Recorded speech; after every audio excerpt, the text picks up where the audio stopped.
Today we'll be showing you how to use traceroute to troubleshoot networking issues, mainly to see if there are any other devices ahead of the router that you're using before you get to your external IP address.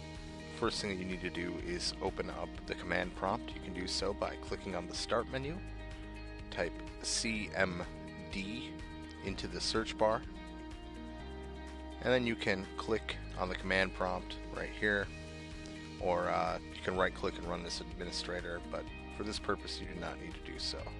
So I have my command prompt open here. I will type tracert and then a web address. And as you can see, as the data travels through each device, it sends back information.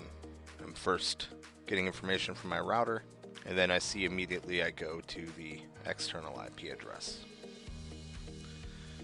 To take a screenshot of this, the same way that you went to open the command prompt, click on the Start menu and start typing SNIP.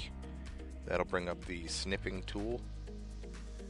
You can take a new snip of an area, and it copies it right to the clipboard.